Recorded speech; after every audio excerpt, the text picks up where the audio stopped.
Bonsoir à tous, bienvenue dans le 12 minutes. Vous les avez peut-être abordés aujourd'hui à un carrefour. Des centaines de motards ont mené une opération de sensibilisation en divers endroits du pays, comme ici à Couillet, en région Charleroi.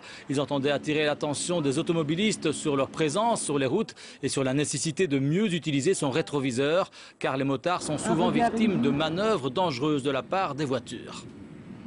En fait, on a pris cette voiture, cette moto en exemple à un ami à nous très proche qui est décédé il n'y a pas très longtemps. Une voiture a fait une marche arrière au milieu d'une chaussée, n'a pas pris le temps de regarder. Notre ami a eu exactement la même chose, s'est encastré dans la voiture et malheureusement voilà, notre ami est décédé. Et on essaie de reprendre cet exemple pour sensibiliser aujourd'hui tous les usagers qui vont passer. Une vie, un regard. Simplement ici on va vous demander d'apposer un petit autocollant. Comme ça vous vous souviendrez toujours de faire attention. Surtout ne faites jamais demi-tour sur la route. 20% des motards tués, c'est à cause de ça. Faites-y gaffe. D'accord? Je peux compter sur vous? Pas de problème. Allez, on peut compter sur nous. Autre danger invisible, le GSM. Les ondes électromagnétiques qu'il émet sont une menace pour notre santé, surtout celle des plus jeunes. Lundi, le gouvernement devrait d'ailleurs dévoiler une série de mesures pour protéger les enfants et les ados, pourtant friands de téléphonie mobile. Imad Messoudi. Téléphone portable et enfants, un duo de plus en plus populaire, voire trop populaire. Le gouvernement veut en tout cas encadrer la vente des portables aux plus jeunes. Un arrêté royal devrait ainsi interdire la vente des GSM spécifiquement destinés aux moins de 7 ans. Par ailleurs, la publicité ciblée sur les moins de 14 ans sera elle aussi proscrite. Autre élément d'importance, il faudra mieux tenir compte des ondes émises par les téléphones portables. C'est une bonne chose. Je dirais étant donné les incertitudes actuelles qui règnent quant aux effets nocifs possibles du GSM sur le cerveau et en particulier le cerveau en développement de l'enfant, tout en sachant que les données à l'heure actuelle donnent que des indications de possibles effets secondaires, mais non pas des certitudes. La quantité d'ondes émises par un téléphone, c'est le débit d'absorption spécifique, le DAS, ou SAR en anglais. Il est parfois présent sur certaines notices, mais demain, le gouvernement exigera sa présence partout en magasin pour tous les modèles, ce qui va de pair avec les demandes des consommateurs. C'est un critère pour certaines personnes. De plus en plus de gens s'en inquiètent de savoir quelle pourrait être l'incidence, ça on ne sait pas trop le dire nous-mêmes, mais en tout cas de savoir quels sont, selon ces tests, les moins nocifs. On voit bien que dans les téléphones, ici à l'heure actuelle, un taux de DAS élevé ou un taux de DAS faible ne veut pas dire que c'est un plus ou moins bon téléphone. On arrive à avoir des très bons téléphones avec un taux DAS faible. Donc, ce n'est pas incompatible avec un bon produit, un produit de qualité. Ondes faibles ou non, l'utilisation des GSM par les enfants reste toujours à déconseiller. Aux jeunes enfants, je crois qu'on doit déconseiller l'usage du téléphone portable. Étant donné les incertitudes actuelles ou les indications en faveur de possibles effets. Donc c'est une question de bon sens. Du bon sens, même si la maîtrise des plus jeunes est parfois déconcertante.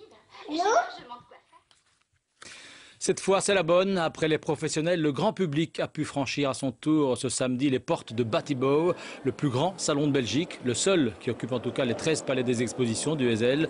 Plus de 1000 stands vous y attendent jusqu'à dimanche soir, avec embouteillage garanti à la clé. Dimanche prochain, évidemment. Un décès au sein de l'église belge. Le cardinal Julien Ries est mort à l'âge de 93 ans. Il avait été fait cardinal par le pape Benoît XVI en février 2012 pour son œuvre théologique. Prof à l'UCL, il avait rédigé de nombreux travaux sur l'histoire des religions. Bien que cardinal, Julien Ries ne devait pas participer au prochain conclave qui devra désigner le successeur de Benoît XVI. Un conclave qui fait monter la tension à Rome. Le Vatican a réagi aujourd'hui aux articles de presse parus hier et qui affirmaient que le pape avait démissionné après avoir appris l'existence d'un lobby gay au sein du Saint-Siège. Selon le porte-parole du Vatican, il ne s'agit là que de désinformation, de calomnie et de médisance pour discréditer l'Église. Mauvaise journée pour la famille royale d'Espagne. Pour la deuxième fois en un an, le gendre du roi Juan Carlos a comparu ce matin devant la justice espagnole à Majorque pour une affaire de corruption. Il est soupçonné d'avoir détourné plusieurs millions d'euros d'argent public via une société de mécénat qu'il dirigeait. À l'entrée du tribunal, l'ancien champion de handball, qui avait épousé la fille du roi Cristina en 1997, a été accueilli par des manifestants scandant « À bas la monarchie ». Je comparais aujourd'hui pour défendre mon innocence, mon honneur, mon activité professionnelle. On reste en Espagne. Après les Grecs et les Belges cette semaine, des dizaines de milliers d'Espagnols sont descendus en rue ce samedi pour protester contre les mesures d'austérité prises par le gouvernement de droite de Mariano Rajoy. Un ras-le-bol exprimé dans toutes les grandes villes du pays, comme en écho au scandale de corruption touchant notamment la famille royale, on vient d'en parler. Eh bien, on a vu de nombreux drapeaux républicains flotter dans les cortèges. La Grande-Bretagne s'apprête à son tour à connaître une récession économique et financière. Elle vient d'ailleurs de perdre son triple A, retiré par l'agence de notation Moody's. Ce n'était plus arrivé depuis 1978. Les Italiens votent demain pour renouveler leur Parlement, un scrutin très indécis sur fond de crise et d'austérité. Là aussi, on s'attend à des résultats très éclatés entre les listes du Premier ministre démissionnaire, Mario Monti, du socialiste qui monte, Pierluigi Bersani, et du revenant, Silvio Berlusconi. Mais un homme pourrait créer la surprise, c'est Beppe Grillo, un ancien animateur de télévision reconverti dans la politique et qu'on compare là-bas souvent à Coluche. Allez voter, car les partis, les banques, les syndicats, tous partagent la responsabilité du démantèlement du travail dans notre pays. Il représente très bien l'esprit du temps, le réalisme, l'envie de détruire ce que dans cette décennie a été vraiment les pouvoirs. Un pouvoir corrompu, un peu débile, incapable à résoudre les problèmes. Les Italiens qui votent demain et lundi. Alors qu'on hésite toujours chez nous à relancer les réacteurs de Doel et de Tihange, les États-Unis sont confrontés à des fuites sur un site de stockage de déchets nucléaires dans l'État de Washington, sur la côte ouest du pays. Des fuites souterraines qualifiées d'inquiétantes par le gouverneur de l'État, même s'il estime qu'il n'y a pas de risque immédiat pour la santé publique. C'est sur ce site qu'avaient été fabriquées les bombes atomiques larguées sur Hiroshima et Nagasaki en 1945. Il avait déjà un passeport russe, il a maintenant la nationalité russe. Gérard Depardieu s'est envolé ce matin pour la Mordovie, une région située à 600 km de Moscou, connue pour ses sinistres camps de détention. Mais tout va bien, la nouvelle maison de Gégé se trouvera rue de la Démocratie. L'honneur est sauf. Gérard Depardieu, qui n'était pas à la cérémonie des Césars hier soir, il a donc raté le sacre du film Amour de Michael Haneke, ainsi que les 3 récompenses raflées par des Belges. Ernest et Célestine, un dessin animé de Vincent Pattard et Stéphane Aubier, fabriqué en partie par des graphistes liégeois, a décroché le César du meilleur film d'animation. Nicolas Guillot a aussi été couronné pour son court-métrage intitulé Le cri du homard. Et puis bien sûr, le César de meilleur espoir masculin a couronné Mathias Schoenaerts, un Anversois dont les Français vont devoir apprendre à prononcer le nom car on n'a pas fini de parler de lui. Son portrait par Véronique Barbier. C'est le beau gosse du cinéma belge, un acteur né à Anvers, parfait bilingue, sa grand-mère était liégeoise. Et c'est aussi en famille qu'il fait ses débuts sur les planches, avec son père, acteur renommé en Flandre. Il n'a pas 10 ans. En ik geloof er niets van. Bloemen zijn zwak en goed geloven.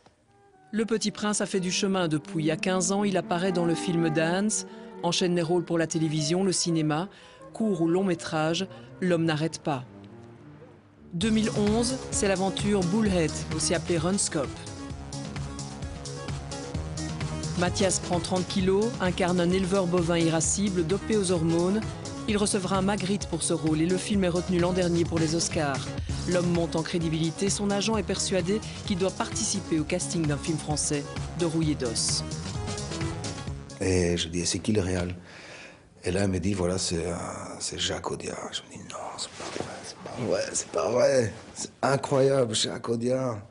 Pouah, je t'ai jamais dit que c'était pas pour le pognon. Pourquoi tu le fais? Tu fais chier, là. Oh.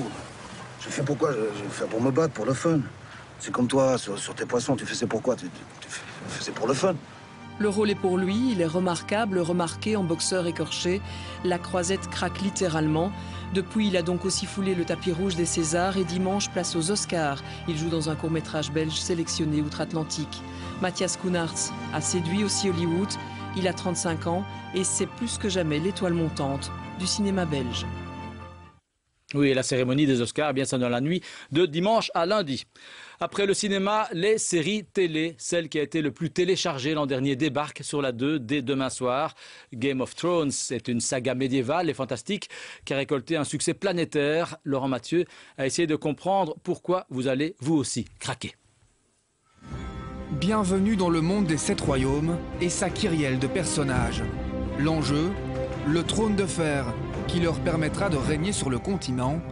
Et pour cela, ils sont prêts à tout. What did the Mad King say when you stabbed him in the back? It's very different from anything that's been done. I can't. It doesn't really matter if you are traditionally a fan of the fantasy genre. It's once you become invested in the characters, you care about what's going to happen to them. Mais ce monde où l'on parle des langues inconnues est né sur papier en 1996 dans l'esprit de George Martin. Depuis, l'œuvre est culte pour les amateurs du genre. Toutes les personnes qui regardent les séries ou qui lisent vont s'attacher à des personnages. Souvent, ce n'est pas les mêmes, parce que les personnages sont comme des personnages réels. Il n'y a pas de manichéisme. On peut adorer une crapule, parce qu'il y a de vraies raisons d'être une crapule, et à certains moments, un héros ou quelqu'un qui semble extraordinaire peut mourir, par exemple. Avec la série, l'œuvre est maintenant mondialement connue. Les ventes de livres et de bandes dessinées dérivées se sont envolées, comme dans cette librairie où le patron en personne est un fan. Ce qui m'a plu, c'était cet aspect géopolitique, cet aspect lutte de pouvoir, lutte d'influence, qui était vraiment omniprésente et qui prenait le pas sur le récit fantastique, qui au final était en arrière-plan. S'il fallait faire une comparaison un peu audacieuse, je dirais, c'est Les Rois Maudits, qui ont eu une série télé qui a cartonné il y a très longtemps et qui raconte l'histoire des rois de France. Et bien là, c'est un peu la même chose, sauf qu'il y a des dragons en plus. Jouée en grande majorité par des acteurs britanniques et tournée notamment en Irlande et à Malte, la série débarque sur les écrans belges ce dimanche. En sport, la saison des classiques cyclistes s'ouvrait aujourd'hui avec le circuit Otnisblatt, une épreuve disputée par moins 6 degrés. À la surprise générale, c'est un Italien âgé de 36 ans, Luca Paolini, qui l'a emporté, battant au sprint son compagnon d'échappée, le Belge Stijn Vandenberg. Tom Bonnen est loin derrière, quant à Philippe Gilbert, il ne participait pas à la course. En football, pas de match ce soir à Charleroi. La rencontre opposant les Zèbres à Zulte Waregem a été annulée, remise. L'arbitre estimant le terrain impraticable à cause de la neige, vous le voyez. J'en profite d'ailleurs pour vous mettre en garde. Elle va encore tomber cette nuit et demain. À Courtrai, par contre, le match contre Mons a pu se jouer. Les Montois ont même ouvert le score à la 50e minute de jeu par Art Bateman. Ce sera d'ailleurs le seul but du match. Mons remporte donc une victoire sans enjeu puisque les playoffs 1 sont désormais inaccessibles. Par contre, bonne nouvelle, la ville de Mons va réparer la tribune 3 du stade Tondreau qui pourra dès lors retrouver sa capacité de 8000 places, obligatoire pour rester en division 1. On respire à Mons. Les autres résultats de leur soirée de football, eh bien, la Gantoise a battu le Cercle de Bruges 2-0. Dans le duel des mal classés, le GBA s'est incliné face au Liers 1-3. Lokeren, 3e du classement, s'est contenté d'un nul blanc à Waasland-Beveren.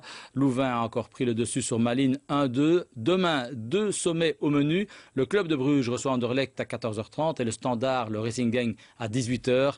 Au classement général, eh bien, pas de changement en tête, évidemment. Anderlecht est sûr de rester leader, quoi qu'il arrive. Mais en cas de victoire demain, le Standard pourrait monter sur la 3e marche du podium. Mons est toujours 8e et Charleroi 12e. En bas, le Liers se donne un peu d'air. Les détails dans Studio Foot et sur notre site internet. Et puis ajoutons encore dans ce chapitre sportif qu'en golf, le Belge Cole Sartz a été éliminé ce samedi en 8e de finale du match play. Ça se jouait en Arizona. On termine par une image qui nous vient du Japon, un pays où les ingénieurs sont ingénieux. Ils ont imaginé le tout premier immeuble rétractable. Et non, il n'y a pas de trucage. Ce building de 138 mètres de haut peut se réduire à 80 mètres grâce à un système hydraulique. Une technique censée faciliter sa démolition une fois qu'il sera trop vieux. D'ici là, bien, les habitants espèrent que personne ne déclenchera le système par erreur. La suite des infos, c'est sur les 5 radios et sur le site internet de l'RTBF. Tout de suite sur la 2 de l'opéra avec l'Italiana in Algérie de Rossini, joué pour la première fois à l'Opéra Royal de Wallonie. Merci de votre fidélité, merci à toute l'équipe. Un excellent dimanche à tous.